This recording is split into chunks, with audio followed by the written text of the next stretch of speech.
아멘. 윤사물 목사님께서 이 또한 지나가리라 라는 제목으로 말씀을 전할 때 큰 은혜 받으시기 바랍니다. 아멘. 같이 기도하겠습니다. 하나님 아버지, 우리의 모든 입술의 말과 마음의 묵상이 주님께 연락되기를 원하오니 오늘 또 준비된 말씀 위에 성신님의 기름을 부어주시고 오늘 또 듣는 모든 마음속에 옥토밭으로 만들어 주셔서 말씀의 씨앗이 떨어질 때에 30배, 60배, 100배의 결실을 맺게 도와주시옵기만을 예수님의 이름으로 기도합니다. 아멘. 우리 하나님의 말씀은 100% 순종이 필요합니다. 아브라함에게 하나님이 하란에 있을 때에 내 아비 친척 본토의 집을 떠나 내가 내게 지시할 땅으로 가라라고 말씀하실 때는 아브라함이 100% 순종을 했으면 참 좋았을 뻔했습니다. 그의 말대로 하나님 말씀대로 아비까지는 다투었습니다. 근데 그의 조카 롯을 데리고 갔다는 것이 아브라함의 큰 실수였습니다. 조카 롯은 그에게 도움이 전혀 되지 않았습니다. 성경에 나오는 3건의 기사들이 다 롯의 부정적인 그런 것만 얘기를 하고 마지막에는 그가 모압과 암몬 자손의 조상이 되고만은 그것도 정상적인 관계가 아니라 아버지와 두 딸 사이에 소알 그 동굴에서 있었던 그런 후회로 오늘날 참 중동의 여러 가지 복잡한 문제, 아랍인들 이런 문제가 생기는 그 불씨를 제공했다는 것입니다. 그래서 우리 언제나 하나님 말씀은 100% 순종해야지 그렇지 않을 때는 이렇게 화끈이 생긴다는 것입니다. 오늘 본문 말씀에서는 아브라함이 이제 가나안 땅에 도착하면은 그가 기대했던 대로 하나님께서 그에게 복을 주시되 당장 자손의 축복도 주시고 먹을 것도 주시고 또 모든 이 전체 세계에 이름난 나라를 세워주실 거라는 기대를 안고 그는 이 가나안 땅에 왔던 것이죠. 하나님의 그 약속은 모든 것이 참 시간이 이렇게 필요합니다. 당장 이루어지는 그런 축복도 있지만 시간을 걸어서 이렇게 하나님께서 이루어지는 것이 있습니다. 먼저 창세기 12장 1절부터 3절에 보면 3가지의 약속이 모두 시간이 많이 오래 걸렸습니다. 하나님이 약속의 아들 이삭을 주시는 것도 25년 후에나 이루어졌습니다. 그것도 아브라함이 99세에 할례를 받고 나서 하나님께서 이삭을 선물로 주시더라고요. 그래서 25년의 세월이 걸리고 또 우리 하나님께서 이 땅을 내 자손에게 주겠다 할 때 이 땅에 대한 약속은 얼마나 또 걸리냐면 아브라함이 부름을 받고 600년 후에 여호수아 장군이 이스라엘 백성들을 인솔해서 가나안 땅으로 들어오면서 땅을 이제 차지해서 그 땅을 이제 기업으로 받게 됩니다. 600년 후입니다. 땅에 대한 약속도. 그리고 복의 근원이 되겠다. 우리 참 성경 번역할 때 조심해야 됩니다. 우리가 전혀 아브라함이 복의 근원이 되겠다는 것은 오역입니다. 개혁성경의 오역입니다. 그러나 우리 개혁개정에서는 이걸 잘 고쳐놨습니다. 하나님의 복이 내게 임할 것이다. 이렇게 말씀을 하고 있습니다. 절대로 우리는 우리 자신이 축복의 통로가 된다거나 또 복의 근원이 아브라함이 있다거나 하면은 그는 잘못된 해석이요 잘못된 사상입니다. 만복의 근원 하나님이 우리 만복의 근원이 되시고 또 복의 근원 강림하사 찬송하게 하소서. 예수님이 우리의 복의 근원이 되시지 절대로 아브라함이 복의 근원이 된다는 것은 잘못된 번역이었습니다. 우리 히브리 성경에도 내 복이 내게 임할 것이다. 이것대로 우리 개혁개정에서는 그걸 고쳐놨습니다. 아주 바르게 번역된 겁니다. 이 복의 근원이 된 것 같다고 또 얼마나 그러냐면 아브라함이 약속을 받고 2000년 후에 예수님이 오심으로 그 복이 이루어진 거예요. 그래서 아브라함에게 주신 세 가지 약속이 모두 시간이 오래 걸렸습니다. 25년 걸리고 600년 걸리고 2000년 걸렸다는 이런 내용인 것입니다. 우리 한국 사람들이 참 우리 세계에 자랑할 것 가운데 하나가 음식 문화입니다. 그 중에서도 김치라든지 된장이라든지 고추장이라든지 또 우리 한국 사람이 먹는 여러 가지 탕 종류들이 다 그렇지 않습니까? 그래서 이 코로나 때에 한국 음식이 세계적으로 지금 수출이 되고 유명해졌습니다. 왜냐하면 한국 음식을 잘 이거를 먹으면은 코로나 예방에도 큰 도움이 된다는 그런 통계가 나와 있습니다. 그래서 김치가 지금 코로나 이전보다 5배나 세계적으로 수출을 하고 있고 특히 유럽 사람들이 그렇게 많이 와서 김치를 이렇게 공부를 하고 있습니다. 이게 다 뭔가 하면 한국 음식은 숙성이라는 것이 참 중요합니다. 김치도 이렇게 금방 먹는 갓김치보다는 숙성된 김장김치가 맛이 있고 된장도 마찬가지고 다 그렇지 않습니까? 이 숙성이라는 음식이 참 우리에게 중요합니다. 밥도 보면은 밥을 이렇게 다 하고 나서 예전에는 뭐 우리가 전기밥솥 하지 할 때 소스로 할 시절입니다. 밥이 이제 다 끝났다고 그런데도 어머님이 절대로 밥을 못 포게 하세요. 한 10분이나 15분 정도 있어야 된다는 겁니다. 이거를 뜸 들인다 그런 얘기를 하십니다.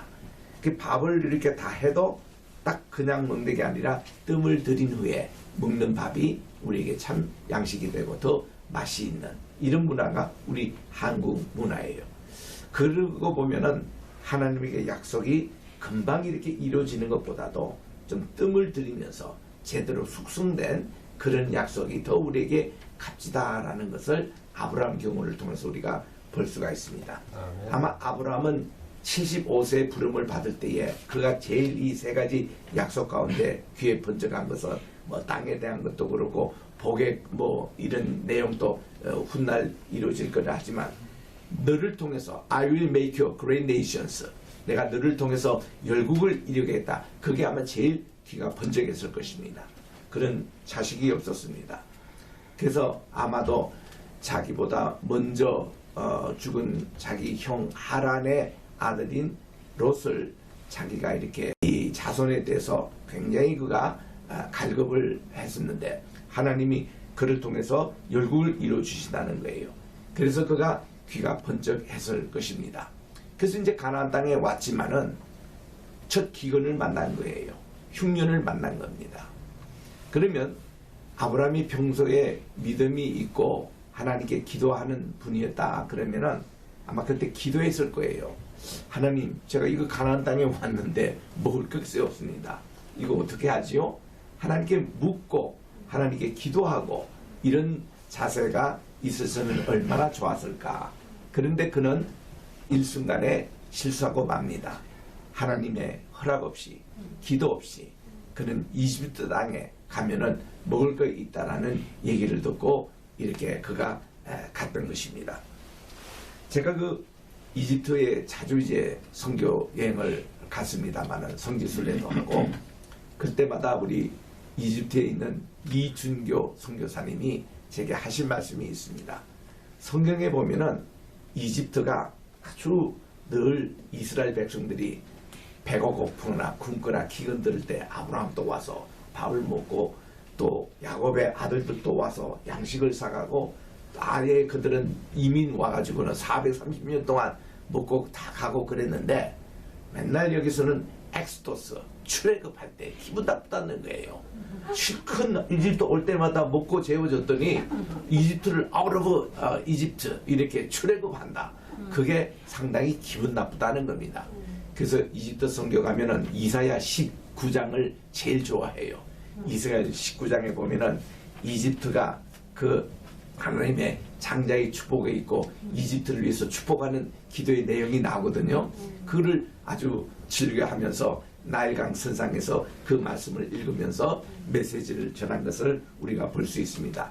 좌우지간 이집트에 이제 아브라함이 하나님의 허락 없이 갔다는 것이 큰 문제였고 두 번째는 거기서 자기 부인 65세 할머니지만은 엄청 이뻤던 것 같아요.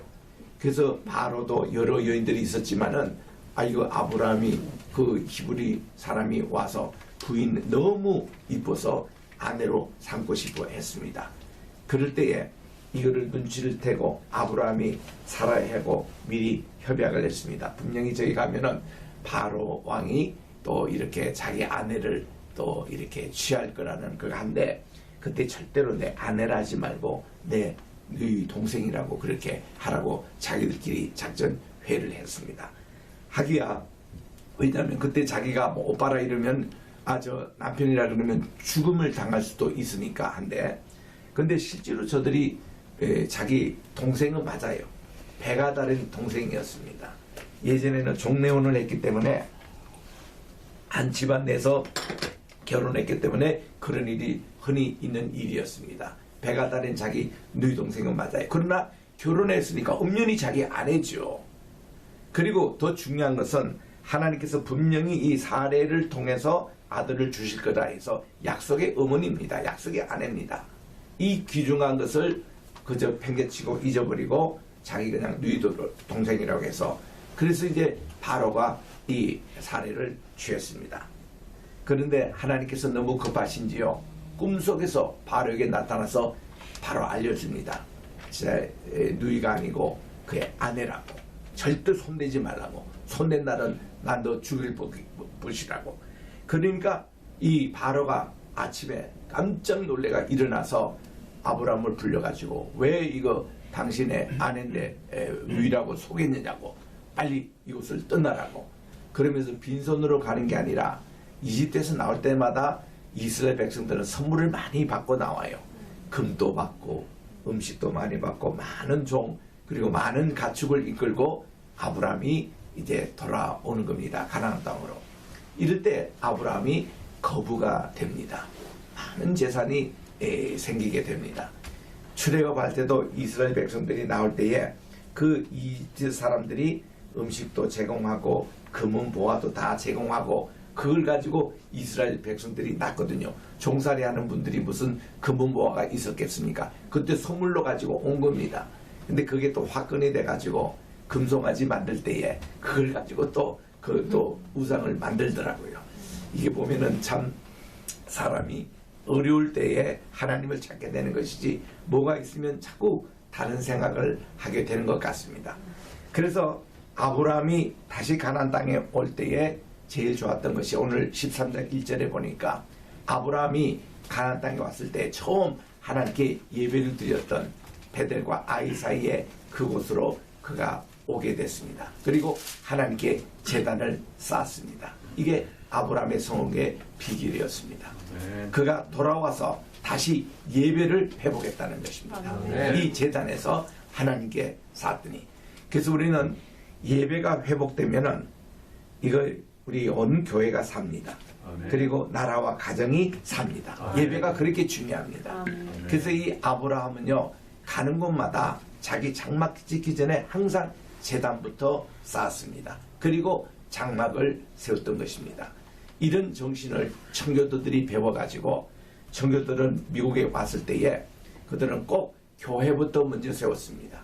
그리고 그들의 가정을 세우고 그리고 학교를 세우고 이렇게 해서 미국이 발달된 것이거든요. 그래서 미국은 어디 곳은 어느 도시에 가든지 그 도시에 가면은 제1교회가 있어요.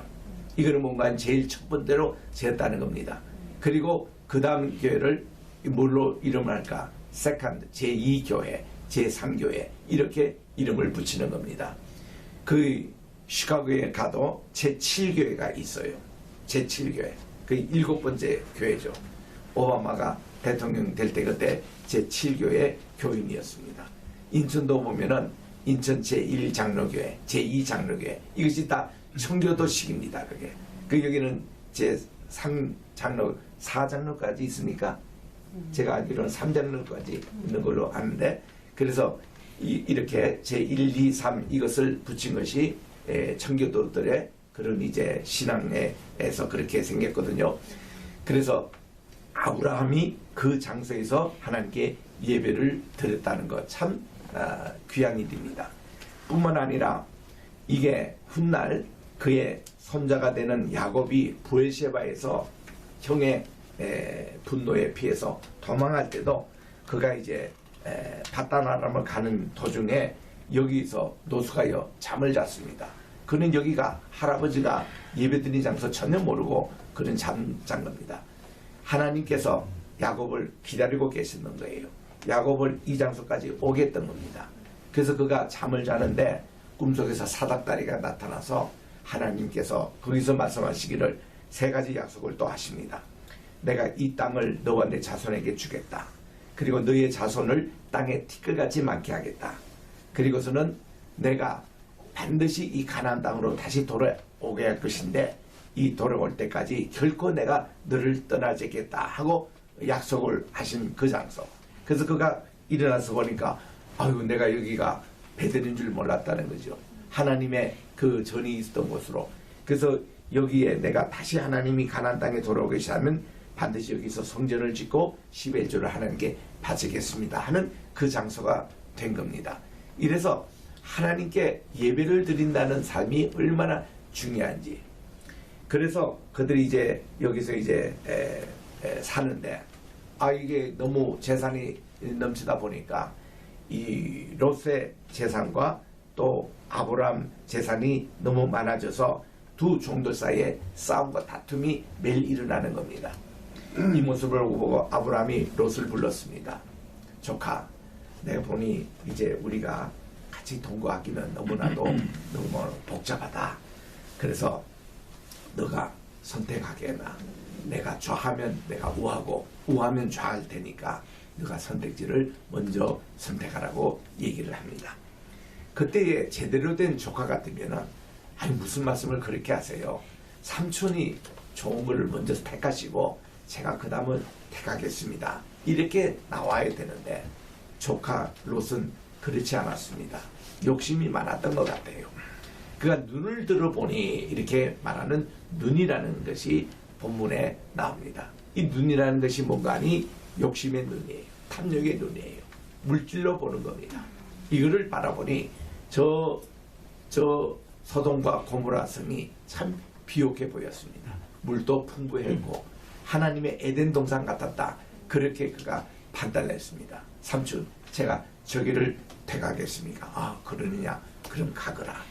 가거라. 하고는 이 삼촌 아브라함이 조카 롯을 다 보냈습니다. 그 후에 그가 얼마나 허탈한 심정이었겠습니까? 조카를 데리고 자기는 자식이 없는데 이 자식같이 자기 양아들로까지 생각하고 있었던 그런 처지인데 이제 가고 하니 얼마나 자기도 외롭고 또 아무것도 없는 것 같이 그렇게 되겠습니까? 그때 하나님께서 아브라함에게 말씀합니다. 내 눈을 들어 동서남북을 바라보라. 그렇게 말씀을 합니다.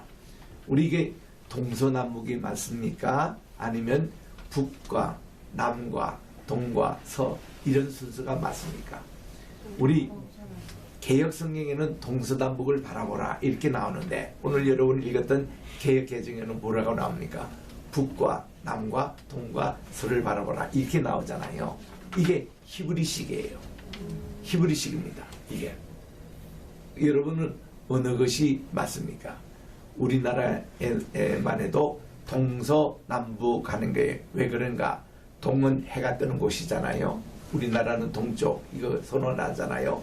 그리고 서입니다. 동서. 그리고 남한이잖아요. 근데 북은 제일 천대시 맞습니다. 북한 이렇게 됩니다. 그래서 동서남북이 우리에게는 익숙할지 모르지만 유대인들은 그렇지 않습니다. 이게 북을 먼저 봐요. 북, 남, 동, 서 이렇게 됩니다. 미국에 가니까 뉴스라는 것을 어떻게 해석하는 거 했더니 그때 미국 사람이 조금입니다.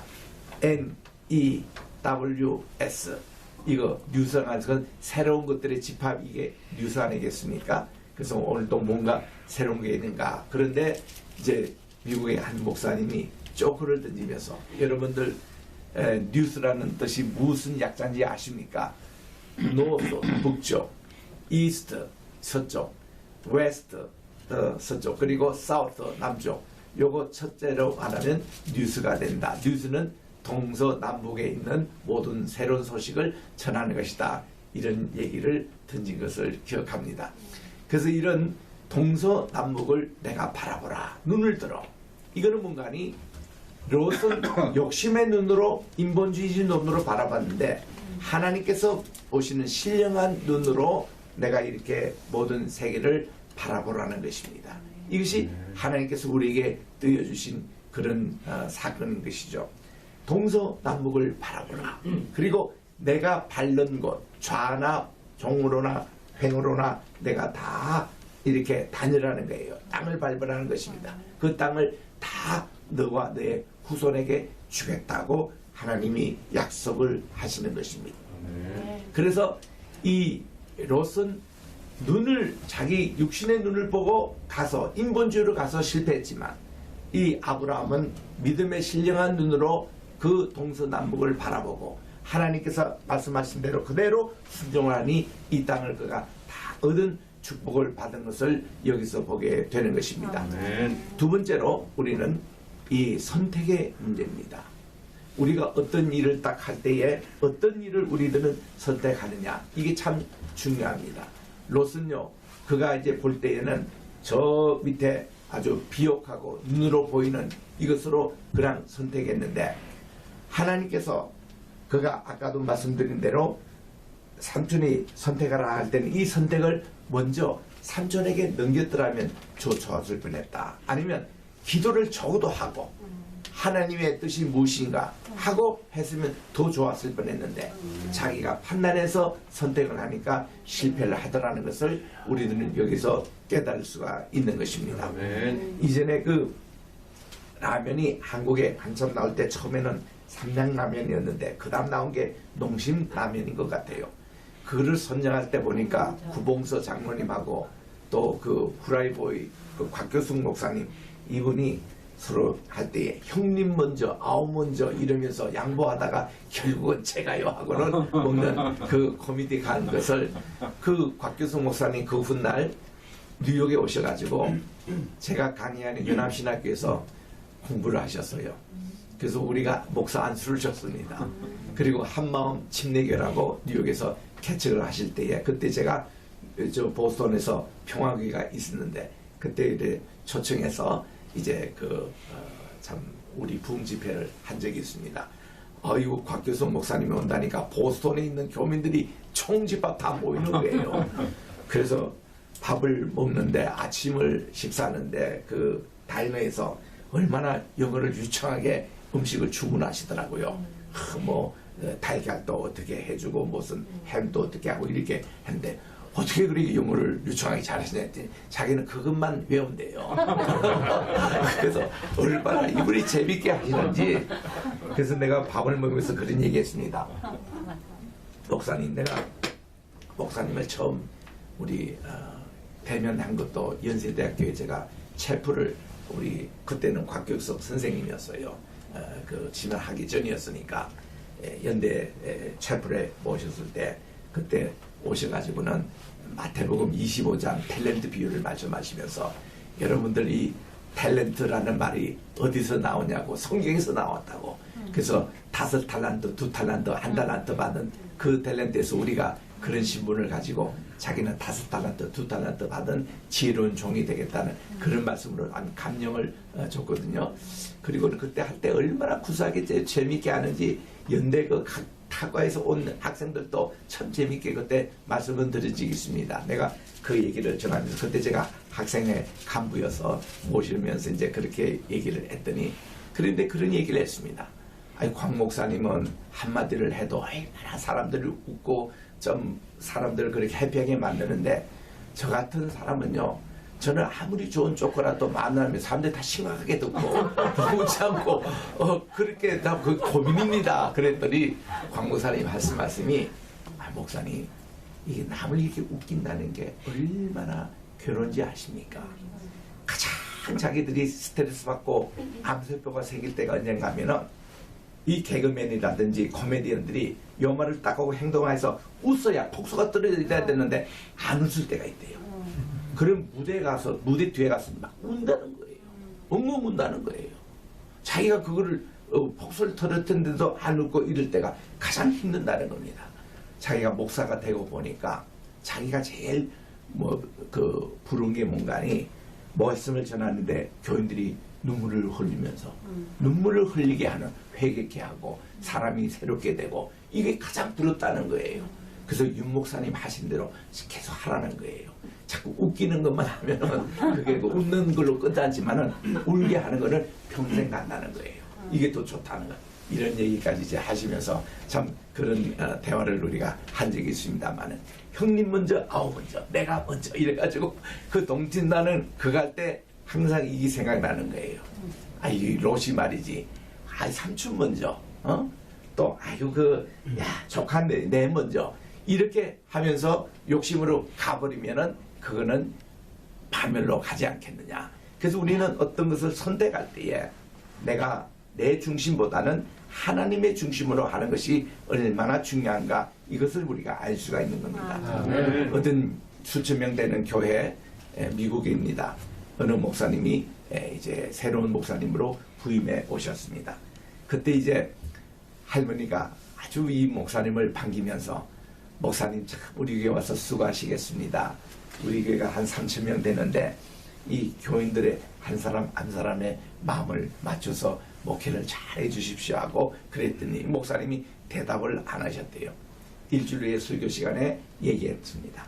내가 지난주에 말씀을 마치고 예배를 마치고 있는데 한 분 이 교회에서 아주 오래된 할머니가 되시는 건데, 그 권사님이 저보고 찾아와서 한 사람 한 사람 이렇게 목회를 좀 잘해달라고 부탁을 받았을 때 저는 대답을 못했습니다. 내가 그 3천 명이나 되는 분들 이름도 파악하고 그분의 성격 파악했다가는 제가 30년 세월이 아마 갈 겁니다. 근데요, 저는 오늘부터 저는 그런 목회하러 온 게 아니고 저 자신은 하나님께만 초점을 맞추겠습니다. 그러면 하나님께서 모든 3천 명의 마음을 하나로 만들어줄 줄 믿습니다. 나는 그런 목회를 하겠습니다. 이런 얘기를 했다는 거예요. 제가 맨하탄에 있을 때 그 카네기 홀이 있습니다. 3,500명 모이는 대연회실이 있고 또 500명, 700명 모이는 강당이 한 서너 개가 있습니다. 그 대강당에 이제 연주회를 하는데 세계적인 소프라노가 참 연주를 잘해서요. 전혀 이분은 행복한 모습이 없었습니다. 자꾸 2층 발코니 쪽으로만 쳐다보고 있는 거예요. 그때 거기에 앉아있던 노신자가 박수를 치기 시작했습니다. 그리고는 일어났습니다. 그러니까 이분이 그래서야 관중들 인사에 환호에 답하고 오는 꽃다발들 이렇게 받고 그렇게 했습니다. 다들 궁금했잖아요. 그래서 이제 기자가 물었습니다. 아까 그 소프라노 선생님 그렇게 참 모든 사람들이 박수 칠 때에 왜 그렇게 응답하지 않고 위만 자꾸 쳐다보고 계십니다. 그랬더니 이분 하는 얘기가, 저 발코니에 제 지도 교수님이 앉아 계셨거든요. 여러분들이 다 박수를 쳐도 저분이 박수를 쳐줘야 그게 진짜기 때문에 나는 그분의 표정만 보고 있었습니다. 그제서야 많은 사람들이 그 의문점이 해결이 됐다는 것입니다. 저는 이 똑같은 얘기를 신학교에서 여러 학생들을 지도할 때에 이런 얘기를 꼭 강조합니다. 여러분, 우리가 이 세상 사람들의 박수치는 것 연연하지 말고, 우리는 꼭 우리를 창조하시고 우리를 길러주시고 우리의 생사화복을 주관하시는 하나님만 바라보고 그분에게 우리가 먼저 인정을 얻기를 노력하십시오. 오늘 또 이렇게 하나님 말씀을 전합니다마는 제가 말씀을 들어가고 저는 그런 마음으로 이 자리에 지금 또 서 있는 겁니다. 그저 하나님만 바라보고 내가 나갈 때에 우리 고린도전서 11장 1절에 보니 사도 바울은 그랬습니다. 여러분들이요, 내가 그리스도를 본것 같이 여러분들도 나를 본받으세요. 이런 얘기를 할 수가 있는 거예요. 초점이 하나님께로 가는 겁니다. 롯과 아브라함의 그 실패와 성공의 비결이 선택 기준이 어디 있었냐 보는 거예요. 선택이 인간적으로 갈 때는 실패했지만 아브라함은 믿음의 눈이 정말 하나님께서 보여주신 신령한 눈 쪽으로 그가 갈 때에 그는 하나님의 축복을 받은 믿음의 아버지가 될 수 있지 않습니까? 세 번째는 이제 오늘 우리 제 제목 말씀대로 이 또한 지나가리라 이런 사건입니다. 우리는 모든 인생에 있을 때 항상 이게 희비가 이렇게 늘 쌍곡선을 그리고 갑니다. 우리 그 고사 성어 가운데서 세옹지마라는 거 잘 아시잖아요. 인생사는 세옹지마다. 중국의 한 변방 지역에 사는 노인이 말이 있었습니다. 어느 날 이 말이 이제 도망을 가지고 오랑캐 있는 쪽으로 도망갔습니다. 동네 사람들 와서 위로를 했습니다. 그랬더니 이것이 좋을 일인지 또 슬픈 일인지 두고 보십시다. 노인은 그렇게 대답을 했습니다. 며칠 후에 이 도망갔던 말이 또 말을 한 마리를 데리고 왔습니다. 그 졸지 두 마리가 된 거예요. 그래서 또 동네 사람들이 와서 이렇게 축하 인사를 하니까 이것이 좋은 일이 됐는지 그렇지 않은지 두고 보십시다. 했더니 자기 외아들이 있었는데 외아들이 그 말을 타다가 그냥 낙마해가지고 다리가 부러져서 평생 장애우가 됩니다. 그러니까 또 사람들이 와서 또 그렇게 위로를 했습니다. 그러니 또 똑같은 대답을 한 거예요. 그런데 이 나라에 전쟁이 났습니다. 모든 젊은 사람 청년은 다 전쟁에 끌려가가지고 그 전쟁에서 대패해서 다 죽었습니다. 근데 이 집의 아들은 장애우이기 때문에 전쟁 가는 거 소집이 면제가 됐어요. 그래서 살아남을 수가 있었습니다. 이거를 세옹지마라는 얘기를 합니다. 이 모든 우리 인생은 보면요, 기쁜 일이 있으면 슬픈 일이 있고 슬픈 일이 있으면 기쁨이 있고 늘 이렇게 곡선을 그립니다. 공자 선생님이 그런 얘기를 했잖아요. 인생에 내리막이 있으면 오르막이 있고 오르막이 있으면 내리막이 있고 이런 현한 지혜를 가지고 사는 사람은 참 이게 참 좋은 일이다. 우리 그 미드라시라고 있습니다. 이 유대인들이 보는 토라 이 성경책을 주석을 한 것이 미드라시예요. 이 미드라시 한 책을 생활에 이렇게 모아서 한 것을 탈무드라 그렇게 얘기합니다. 그래서 유대인들은 꼭 미드라시와 탈무드를 통해서 많은 지혜를 얻습니다. 우리 정치학 우리 연구소가 우리 황인수용품에 있는데 우리 정치학 연구소에서 공부해야 될 교재가 바로 이런 것이죠. 이거를 누가 시작했가니 다윗과 솔로몬이 시작했습니다. 다윗과 솔로몬이 앞으로 당대에 이제 사울 왕 그 시대는 끝나고 베냐민 지파는 끝나고 유다 지파에서 계속 왕들이 나올 때에 이들을 정치 학교를 한 것이 잠언서예요. 잠언서가 바로 솔로몬과 다윗의 경험으로 앞으로 왕이 될 사람은 세 가지 조심을 시키라. 여자 항상 조심하고 물질에서 조심하고 교만에 대해서 권력욕에 대해서 없도록 하기 위해서 잘 지혜롭게 어떻게 통치해야 할 것이냐. 낭민책이 전도서와 또 잠언서거든요. 이게 그 이스라엘 정치학의 교과서입니다. 근데 여기 미드라시 탈무드가 같이 가르치는 거거든요. 지도자들이 이걸 교육합니다. 자, 미드라시에 보면 다윗의 반지라는 항목이 나와 있습니다. 다윗이 반지를 꼭 갖고 싶어서 최고 잘하는 금세공주에게 자기 금반지를 만들도록 했습니다. 다 만들었어요. 여기에 내가 꼭 경구를 한마디 내가 쓰고 싶다. 내가 전쟁에서 이기고 왔을 때에 교만하지 않도록 하는 말과 내가 또 어떤 일이 실패했을 때에 다시 이룰 수 있는 그런 어떤 연구를 하나 좀 꼭 좀 얘기해라. 이 세공자가 돼 아무리 자기가 일주일 동안 기도해도 그런 말이 생각이 나지 않습니다. 그래서 그가 할 수 없이 한 번은 지혜로운 왕자 솔로몬을 찾아갑니다. 솔로몬 이렇게 얘기를 했더니 솔로몬이 그때 정해준 말이 These two shall pass away. 이 또한 지나가리라. 이것을 경고를 새겨주더라는 것이죠. 전쟁에서 돌아왔을 때 막 좋았다. 교만하길 때 그때도 이것도 도와 지나갔으니까 너무 좋아하지 마라. 또 내가 어떤 일을 실패하고 넘어졌을 때도 내가 다시 일어날 수 있다. 오뚜기처럼. 그 이 또한 지나가리라. 이런 걸 해서 이 다윗 왕의 반지가 그렇게 유명하게 됐습니다. 이 또한 지나가리라. 그래서 이 나치 때에 유대인들이 정말 600만이나 학살될 때에 그때 그들이 갇혔던 유대인의 동굴 속에 보면은 누군가 피를 가지고 혈서를 쓴 게 있어요. 이게 뭔가니 구름 뒤에도 태양은 있다라는 얘기를 쓴 게 있습니다. 우리가 보면 구름 태양을 가리고 있지만 비행기 타고 가보십시오. 쫙 하면은 구름을 뚱하면 그게 태양이 있습니다. 이 뜻이 우리에게 희망을 잃지 않는다 그 말과 같은 거예요. 이 또한 지나가리라. 정말 우리들은 이 앞으로 정치 지도자 될 사람들에게 이거를 가르쳐 주는 거예요. 그래서 잘 될 때 교만하지 말고 안 될 때 낙심하지 말고 이 또한 지나가니까 이거를 행하라 이런 내용으로. 그래서 아브라함 오늘 또 믿음의 눈으로 바라볼 때 이것을 가지고 이 또한 지나가리라.